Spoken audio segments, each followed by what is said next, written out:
పత్తికొండలంక ప్రాంతంలో కొల్లేరు అభయారణ్యం తగలబడుతోంది. 100 ఎకరాల్లో మంటలు విస్తరించాయి. చేపల చెరువుల తవ్వకాల కోసం అడవిని తగలబెట్టారనే విమర్శలు వినిపిస్తున్నాయి. విషయంపై మరింత సమాచారం మా ప్రతినిధి మల్లికార్జున్ అడిగి తెలుసుకున్నాం. మల్లికార్జున్, కొల్లేరు అభయారణ్యం తగలబడడానికి కారణాలు ఏమని చెప్తున్నారు అధికారులు? మంటలు అదుపులోకి వచ్చే ప్రయత్నాలు ఎలా సాగుతున్నాయి? ప్రతి ఏడాది కొల్లేరులో ఈ కెక్కిస గడ్డి అనేది చాలా ఎక్కువగా పెరుగుతూ ఉంటుంది. ఇది చాలా ఒక మొండి జాతికి చెందినటువంటి గడ్డి. అయితే ఇది తగలపెడితే ఆ ప్రాంతంలో చేపల చెరువులు తవ్వేందుకు ఈ ప్రాంతంలో ఉండేటటువంటి చేపల మాఫియా ఎప్పుడు ప్రయత్నిస్తూనే ఉంటుంది. కానీ ఈ కిక్కిసగడ్డ అభయారణ్యాన్ని తగలపెట్టేటప్పుడు మాత్రం విదేశీ పక్షులు ఏవైతే ఆవాసానికి వచ్చినాయో అవన్నీ కూడా చనిపోతూ ఉంటాయి. దీనికి సంబంధించి అటవీ శాఖ ఎప్పటికప్పుడు కేసులు జారీ చేస్తూనే ఉంటుంది. ఈ ప్రాంతంలో కిక్కిసగడ్డిని ఏమాత్రం తగలపెట్టకూడదు, అటువంటి చర్యలు చేసిన వారిపైన కఠిన చర్యలు తీసుకుంటాం.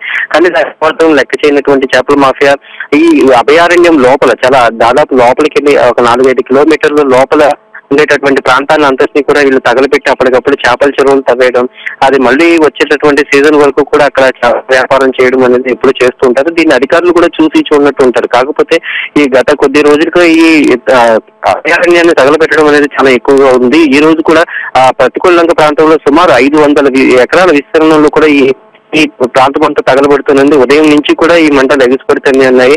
అది ఇప్పుడు గ్రామానికి సమీపంలో పత్తికొండలంక సమీపంలో ఈ మంటలన్నీ కూడా సమీపించడంతో అక్కడ ఉన్నటువంటి కొంతమంది సమాచారాన్ని అందించారు. ఎప్పుడు వాళ్ళని అడ్డుకునేటువంటి ప్రయత్నం అటవీ శాఖ కానీ అక్కడ ఉన్నటువంటి అధికారులు కానీ ఏమాత్రం చేయకపోవడంతో కొల్లేరు ప్రాంతంలో విదేశీ పక్షులకి అలాగే ఇతర జీవరాశులకి ఎటువంటి మనుగడ అనేది లేకుండా పోతుంది. దీంతో ప్రకృతి సమతుల్యత అలాగే ఇవన్నీ కూడా దెబ్బతినేటటువంటి అవకాశం కనిపిస్తుంది. ఇప్పటికీ ఈ విషయం పైన అధికారులను సంప్రదించినప్పటికీ కూడా వారు మా దృష్టికి ఎటువంటిది రాలేదు, ఎక్కడ కూడా ఆ మంటలు చెలరేగుతున్నటువంటి అవకాశం లేదు, మేము ఎప్పటికప్పుడు వాళ్ళని అప్రమత్తం చేస్తూనే ఉండేటటువంటి సమాధానం కూడా ఇస్తున్నారు. సంతోష్, మనం చూస్తున్నాం మంటలు ఇవి ప్రస్తుతం ఎటువంటి పరిస్థితిలో ఉన్నాయి? మల్లికార్జున, అదుపులోకి వచ్చే పరిస్థితి కనిపిస్తుందా మంటలు? కూడా చాలా కష్టమైన పని. ఎందుకంటే ఈ కొల్లేరు ప్రాంతం అంతా కూడా చాలా విశాలంగా ఉంటుంది. దాంతో చేపల చెరువులు చుట్టూ చేపల చెరువులు ఉంటాయి. అటువైపు వెళ్లాలంటే కూడా చాలా కష్టమైనటువంటి పరిస్థితి. ఒక్కొక్క చెరువు సుమారు 20 అడుగుల లోతు వరకు ఉంటుంది.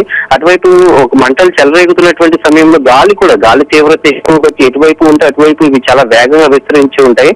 ఈ మంటలు మండే ప్రాంతం కూడా గడ్డి ప్రాంతం, అది కిక్కిస గడ్డి అంటారు. అది ఈ వేసవి కాలం తర్వాత ఎండిపోయి చాలా స్ట్రాంగ్ గా ఉంటుంది. అది ఒక్కసారి మంటలు చెలరైతే వాటిని అదుపు చేయడం అనేది చాలా అసాధ్యం.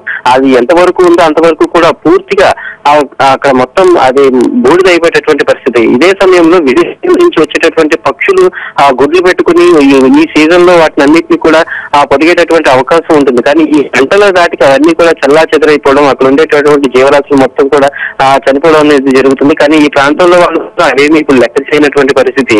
గత కొద్ది కాలంగా ఈ చేపల మాఫియా కొన్ని గడిచిన 4-5 నెలల నుంచి మరింత ఈ పరిస్థితి మాత్రం మరింత ఎక్కువైంది. Prakash, right, thank you Mallikarjun.